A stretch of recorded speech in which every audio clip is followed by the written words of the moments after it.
Amigos, muy buenas tardes y bienvenidos a 24 horas. Empezamos inmediatamente con la información que hemos preparado este sábado. Ponga atención, las instalaciones de la Comisión de Tránsito en Milagro, provincia del Guayas, fueron atacadas por varios sujetos. Este es el tercer atentado que ocurre en contra de la institución. Vamos a contactarnos ahora con Luis Alfredo Zúñiga, quien se encuentra en Milagro haciendo ese seguimiento. Compañero, adelante. Así es como están, muy buenas tardes. A esta hora nos hemos trasladado en efecto hasta aquí el Cantón Milagro en la provincia del Guayas. Así es que los miembros de la Comisión de Tránsito del Ecuador se muestran preocupados, ya que son varias las ocasiones en que sujetos desconocidos han atentado contra las instalaciones precisamente de esta institución, la CTE, aquí en Milagro. En la mañana de este sábado, un nuevo hecho violento, varios disparos contra las instalaciones. Les hemos preparado un reportaje, veamos. En uno de los ventanales aún se puede ver el impacto de una de las balas.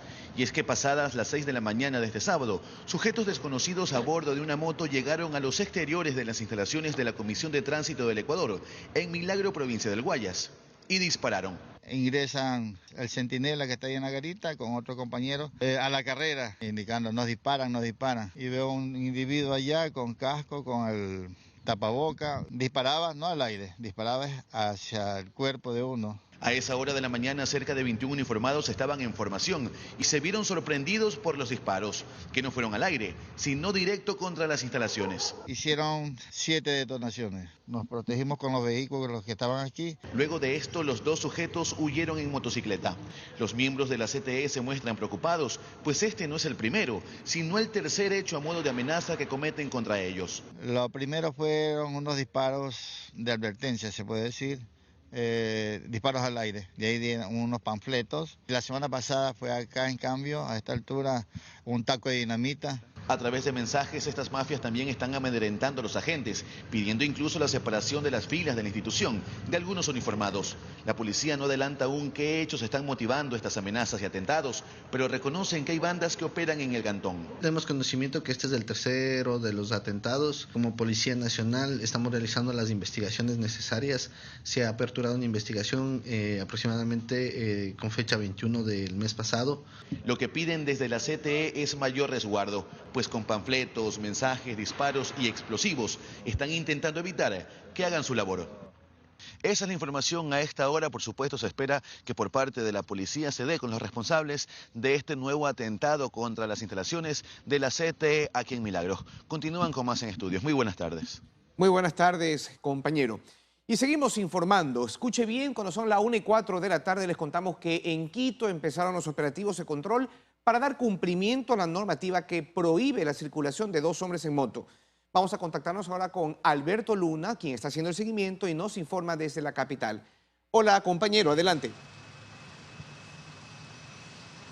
¿Qué tal, Luis Antonio? Amigos televidentes, muy buenas tardes. Me encuentro en estos momentos en el centro histórico de Quito, donde se ejecuta uno de los operativos de control para verificar la documentación de los conductores de vehículos y también de motorizados. Recordemos que en Quito rigen dos disposiciones importantes. La primera está relacionada a que está prohibido que dos personas, dos hombres sin ningún tipo de parentesco, circulen a bordo de una motocicleta. Y también está prohibido que la ciudadanía, que personas porte armas blancas.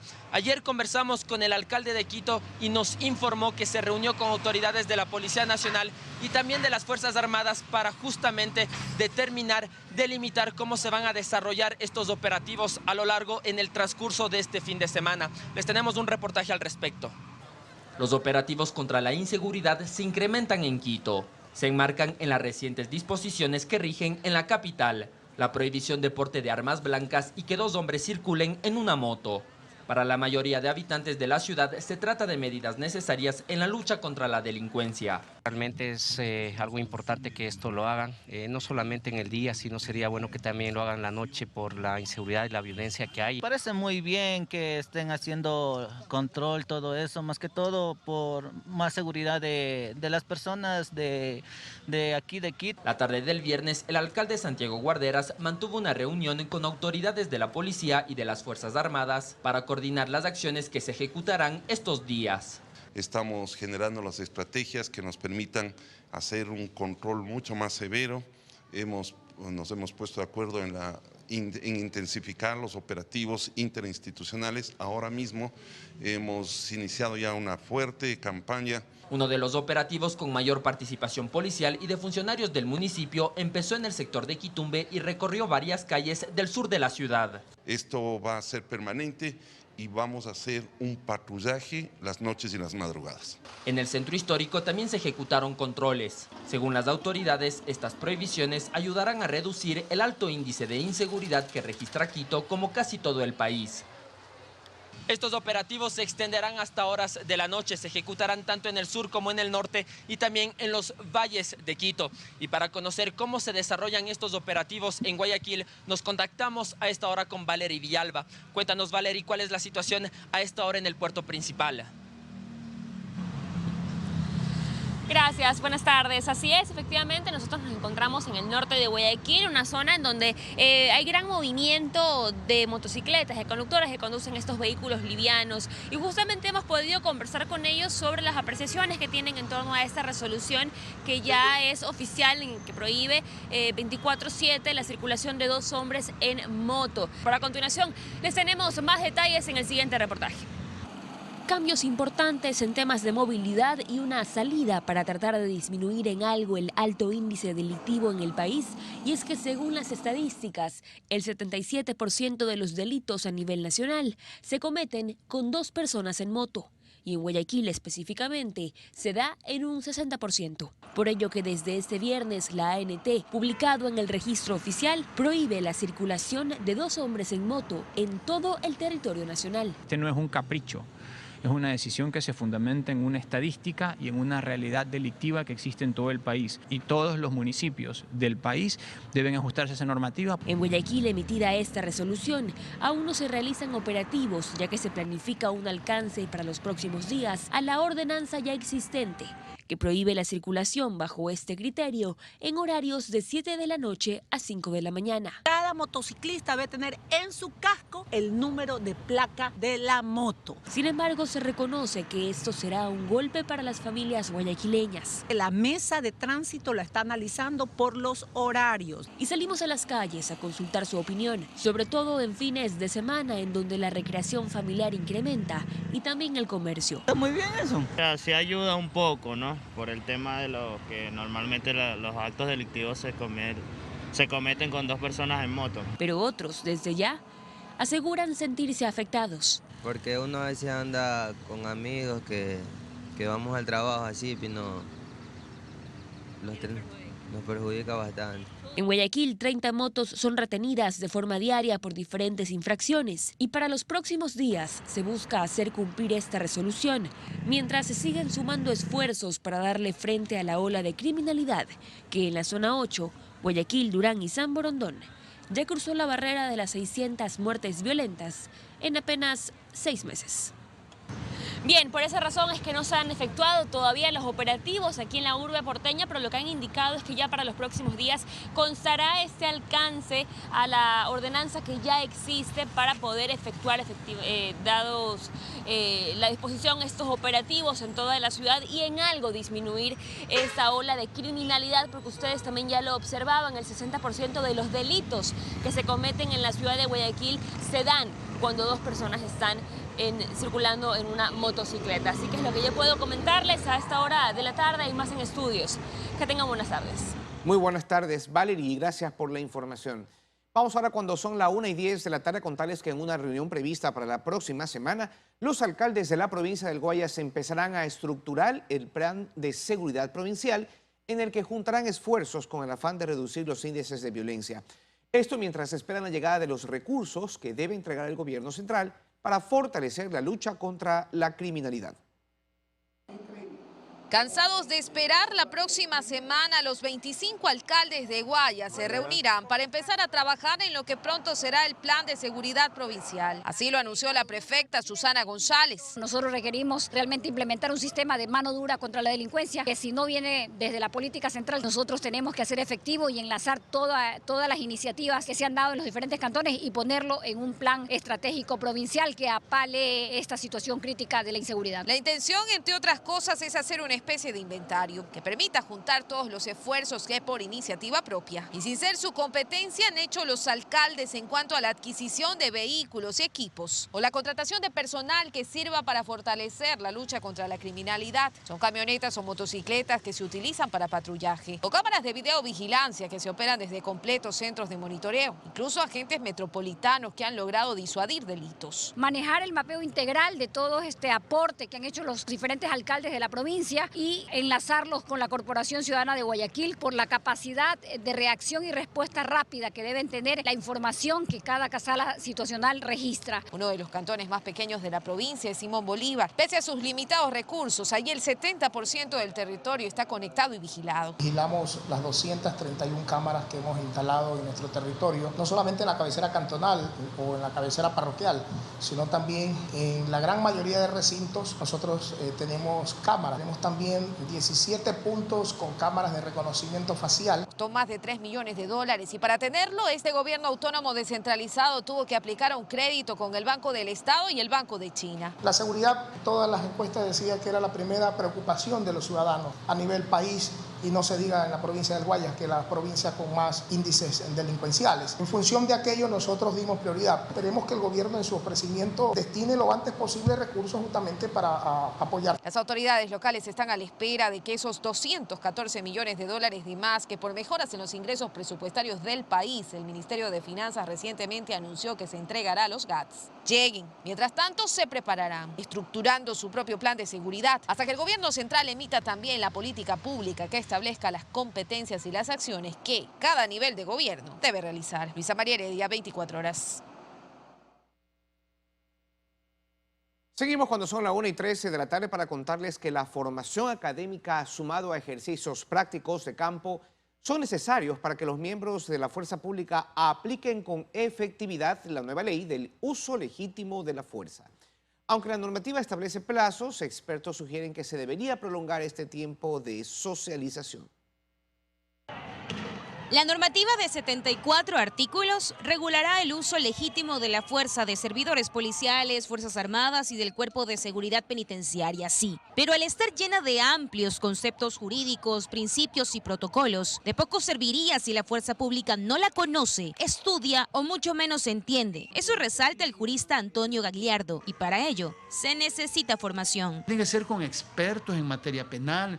De pronto los mismos funcionarios judiciales dan la capacitación, las universidades. Los militares no van a andar con esta ley en el bolsillo para si pasa algo, a ver, la ley dice esto y voy a hacer esto. No, pues tienen que saberse de memoria, saber actuar. Para que el contenido sea bien asimilado y evitar que incurran en un problema legal, las capacitaciones no deberían ser masivas y mucho menos improvisadas. Yo no estaría de acuerdo que cojan un día, pongan a 500 miembros de la fuerza pública y vaya alguien a dar un curso. No, esto deben ser cursos de grupos de 40, 50 personas exageradamente, de muchas horas, si quieren unas 15, 20 horas académicas, con casos inclusive que analicen. Para las entidades reguladas se fijan plazos para actualización de manuales, protocolos, directrices y lineamientos, 120 días. Capacitación y entrenamiento para guías penitenciarios, 180 días. Plan de capacitación integral para policías y personal de las Fuerzas Armadas, 60 días. La especialización de abogados patrocinadores, 3 años. Para que se ponga en marcha la Escuela de Guías Penitenciarios, 60 días, entre otros plazos. Tiempos que, a decir del coronel Mario Pazmiño, consultor internacional en seguridad, no son suficientes para todo el trabajo que hay que hacer, ya que no solo implica la formación teórica, sino requiere un entrenamiento riguroso. Tienen que haber las prácticas de polígono de tiro para todos, porque si es que no tenemos esa capacidad, entonces ¿de qué estamos hablando? ¿Para qué sirve la ley? Y para encontrar esos espacios en jornadas que muchas veces tienen hora de entrada pero no de salida, es necesaria una reingeniería del sistema. En definitiva, cambios e intenciones que necesitan de un factor vital. Los recursos para poder implementar la munición, el tiempo necesario y también la adecuación de polígonos para poderlo hacer. Hay polígonos al aire libre, pero generalmente lo que se emplea al momento son polígonos reducidos. Sin estos elementos en las instituciones, coinciden los expertos, no podremos hablar de efectividad en los procedimientos de control. Vanessa Robles, 24 horas. Seguimos cuando son las 1:16 de la tarde para contarles que el juez que liberó a los 18 capturados en los exteriores de un hospital sustenta su decisión en una supuesta falta de pruebas. La policía asegura que había evidencias suficientes para dictar la prisión preventiva. El magistrado es el mismo que hace 2 años no le dictó prisión preventiva a Jacobo Bucaram Puley.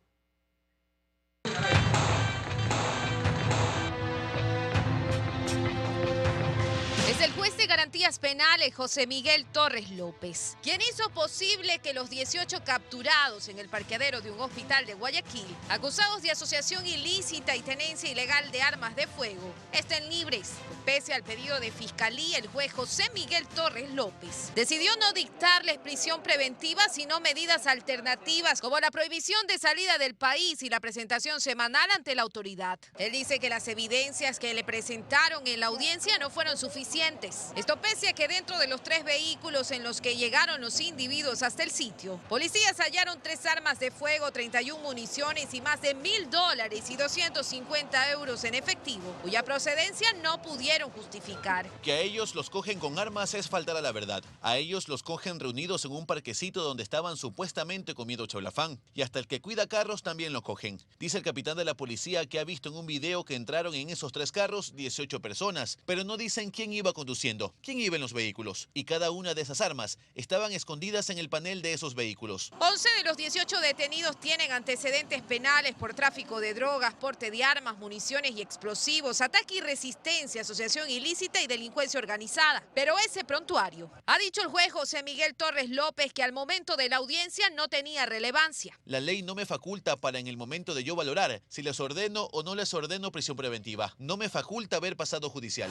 Inteligencia policial asegura que todos son miembros de una peligrosa banda criminal, los Lagartos, y que estaban afuera del hospital para brindarle seguridad a un paciente. José Arturo Rivas Lozano, alias Joselo, el hombre que fue baleado el martes pasado en una concurrida plaza comercial de Daule, provincia del Guayas. Desde la comandancia de la zona 8 de la Policía Nacional se prepara una queja formal que será presentada ante el Consejo de la Judicatura. Se pide que se revise la actuación del juez José Miguel Torres López, ya que si bien las armas fueron encontradas camufladas al interior de los automotores, los vehículos estaban cerrados y fueron sus dueños quienes los abrieron para que la policía revisara. Por tanto, se determina su participación y la tenencia de las armas. Todos los días la policía atrapa 45 delincuentes promedio diario y no puede ser que el sistema de injusticia nos haga retroceder. Y específicamente en el caso de ese juez, que parecía más bien un abogado defensor de los criminales, la gobernación del Guayas se reserva la posibilidad de avanzar con acciones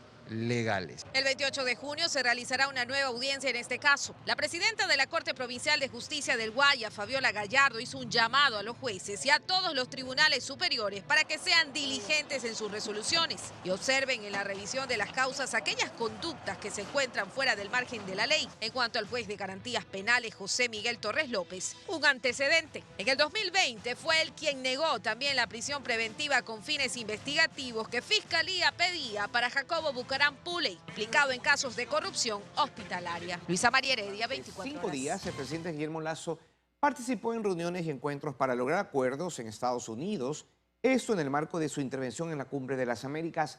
Para cerrar su agenda, trató temas de conservación ambiental y migración con autoridades de otros países. Ecuador. La noche de este viernes culminó la agenda que el presidente Guillermo Lasso cumplió en Estados Unidos en el marco de la 9ª edición de la Cumbre de las Américas. Para cerrar, participó de una serie de actividades relacionadas con la conservación ambiental y la migración. El jefe de Estado habló sobre la creación de un corredor marino llamado Hermandad, impulsado por Ecuador, Colombia y Costa Rica, que tiene como fin la conservación de especies. La voz de Ecuador fue escuchada, sí, en los temas esenciales, sobre todo cuando conversé con el presidente Biden. Lasso participó también en Los Ángeles de una mesa redonda denominada Financiamiento Verde, donde la inversión privada busca apoyar a proyectos de protección del ambiente en la región. El discurso del presidente Lasso marcó también una línea de lo que el Ecuador está buscando ahora, sobre todo en el diálogo regional, en migración, en cambio climático, en economía, pero sobre todo en seguridad y defensa. Este último día se reunió también con el delegado especial de Estados Unidos para el Medio Ambiente, John Kerry, con el que definió acciones de cooperación. Mantuvo también un encuentro con el presidente brasileño Jair Bolsonaro. Está próxima una visita de él a Brasil las próximas semanas. Le invité para conocer nuestra Embraer, empresa brasilera de aviación. Él se mostró bastante simpático, receptivo. Empezó una amistad con la posición de él y continúa viva. También le dije que no somos vecinos, pero somos hermanos. Y para finalizar, la delegación ecuatoriana hizo una evaluación positiva a su participación en la Cumbre de las Américas, sobre todo en lo que tiene que ver con la migración. Esto es pensando en el bien común de los ecuatorianos, en la seguridad, en el bienestar de la familia, porque todo lo que implica integración al mundo implica generación de empleo en Ecuador. Durante estos días, Ecuador ha demostrado una vez más que tiene un esfuerzo decidido para mecanismos de conservación que, en definitiva, generan empleo. La cumbre también deja importantes avances en temas de seguridad. Diferentes representantes de diferentes instituciones de seguridad van a servir para que el gobierno ecuatoriano pueda hacerse con todos los recursos, el conocimiento, la inteligencia, los equipos, para poder combatir juntos al crimen organizado y a las mafias transnacionales. El presidente Guillermo Lasso anunció además que el Ecuador participará en la Cumbre de los Océanos a realizarse en Lisboa, Portugal. El retorno del jefe de Estado está previsto para este domingo 12 de junio. En Quito, Karen Aro Ruiz, 24 horas. En nuestros recorridos nos han mostrado que aún permanecen estudiantes con clases en línea por los problemas en la infraestructura educativa. La semana pasada se entregó una escuela en Palenque y se habló de otras obras para la región. Pero ¿cuántos planteles están pendientes por repararse? Se lo preguntamos a nuestra compañera Vanessa Robles, quien hace este seguimiento. ¿Qué tal, amigos? Ha pasado más de un mes desde que iniciaron las clases presenciales en el régimen Costa Galápagos. Y sí, 2,5 millones de estudiantes regresaron a las aulas. Pero cerca de 60.000 aún no lo pueden hacer porque los 151 planteles en los que estudian sufrieron los estragos del abandono en su infraestructura tras 2 años de formación en línea. Ahora, de estas 151 instituciones, 38 están en la provincia del Guayas y 29 en zonas urbano-marginales de Guayaquil y las 113 restantes en otras localidades de la región. Pero repasemos el escenario actual de la educación en Ecuador. Según el último informe del INEC, el sistema educativo está compuesto por 4,5 millones de estudiantes. Y los índices de abandono escolar se concentran principalmente en la secundaria. Es decir, 7 de cada 10 estudiantes terminan el bachillerato. Con la pandemia, la deserción estudiantil se agudizó. Alrededor de 120.000 alumnos abandonaron sus estudios en este periodo, según el Ministerio de Educación. Y con el abandono escolar, la tasa de analfabetismo en el país no ha variado. En el 2018, el 6,5% de personas no sabían leer ni escribir. Y en el 2021 la cifra es del 6%.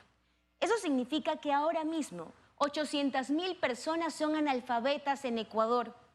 De 60 a 120 días es la meta planteada por el Ministerio de Educación para terminar los arreglos en las instituciones educativas. El presupuesto para hacerlo son 200 millones para este año. Pero aún queda pendiente reforzar los vacíos académicos. Vacíos para los que no son suficientes el material didáctico de soporte o combinar modalidades de estudio. Ustedes siguen con más. Muchas gracias, Vanessa, por tu reporte. Y ahora, cuando son las 1:28 de la tarde, les contamos que expertos en educación superior señalan que las universidades se enfrentan varios desafíos luego de la pandemia. Apuntar a mayor digitalización, a abrir el abanico de carreras y adaptarse a los nuevos perfiles de estudiantes están entre los principales retos. Los días más complejos de la pandemia quedan atrás y las universidades retornan a la presencialidad. Parece que todo se retomaría a como era antes, pero no. Carles Igalés, vicerrector de aprendizaje de la Universidad Oberta de Cataluña, señala que hubo un antes y un después de la pandemia en educación superior y hay retos que enfrentar. El primero, continuar hacia la digitalización, a la par de la presencialidad. Que el futuro para la mayoría de las universidades es un futuro híbrido. La complementación a través de las tecnologías va a consolidarse. ¿Y qué pasa con la oferta académica? Es importante, señalan, apuntar la mirada y abrir espacio a especialidades que se demandan en el campo laboral hoy en día. Todo lo que tiene que ver con la informática, con la inteligencia artificial, toda la llamada economía verde, eso da lugar a decenas de distintos tipos de carreras. Y no solo eso, la oferta académica y modalidades deben adaptarse también a los nuevos perfiles de estudiantes que ingresan a la universidad. Por lo tanto, ahí la universidad tiene que tener la flexibilidad de adaptar su oferta. Y por eso vamos a una formación mucho más flexible en módulos y a lo mejor no tanto a lo que tenemos en cabeza y a los títulos tradicionales. Ofrecer programas más cortos, más flexibles, más adaptados a las necesidades personales. Estos expertos indican además que se debe facilitar el ingreso a la educación superior, que sean las mismas universidades las que pongan los filtros de selección en cada carrera, más no un examen previo. Parte de esa autonomía responsable es saber cómo organizan el acceso y los procesos de admisión a su universidad. Para los expertos, incrementar el número de cupos para acceder a la universidad es posible. Dicen que va a depender mucho de la inversión que se haga en este campo, desde el gobierno y desde las mismas universidades.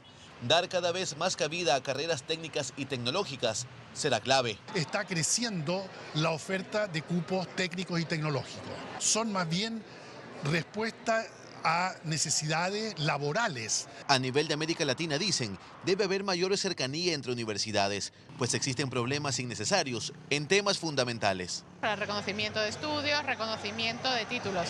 Tenemos que empezar a eliminar esos obstáculos. Varios retos que hay que enfrentar y superar para que la academia forme a profesionales de calidad. En Guayaquil, Luis Alfredo Zúñiga, 24 horas.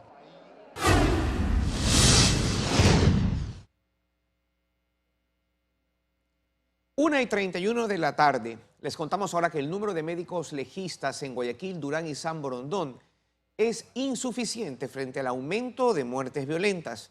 Las autoridades reconocen que hace falta personal e infraestructura, pues se pone en riesgo la calidad de las autopsias que se deben realizar en menos de los tiempos establecidos en relación a parámetros internacionales.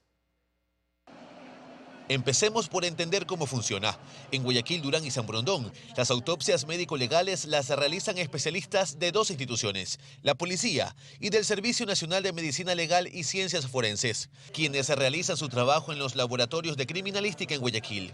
La intención es que entre ambas instituciones exista un apoyo para realizar autopsias de manera ágil y con resultados certeros, pero la realidad que hoy reconocen las mismas autoridades es que el personal es insuficiente. No se abastecen para los hechos que se presentan acá, como el tema de las cárceles. Han sido movilizados o han tenido que ser movilizados de otras partes, especialmente de la ciudad de Quito. La policía cuenta con apenas 5 médicos legistas y el Servicio Nacional de Medicina Legal y Ciencias Forenses aporta con una más. La doctora Fabiola Robalino, conversamos con ella y nos ratifica esta realidad. ¿Hacen falta médicos? Sí, porque el médico está aquí sobrecargado de trabajo. Ya son más de 610 las muertes violentas en lo que va del año en Guayaquil, Durán y San Borondón.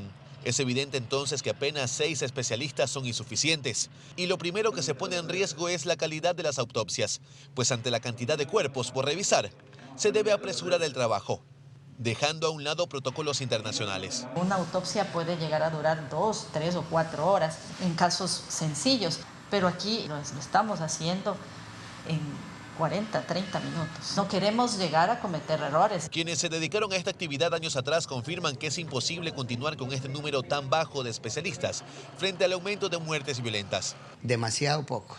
Si queremos llegar a comprobar la realidad de una muerte para que no se informe mal al juzgador, entonces sí necesitamos nosotros tener médicos especialistas en esta materia. El comandante Zárate habló de necesitar al menos 10 médicos legistas, pero para la doctora Robalino deberían ser al menos 15. Y no se trata solo de aumentar el personal, sino también el espacio. Esta es la sala de autopsias en el área de tanatología. Aquí se tiene una capacidad para albergar 12 cuerpos.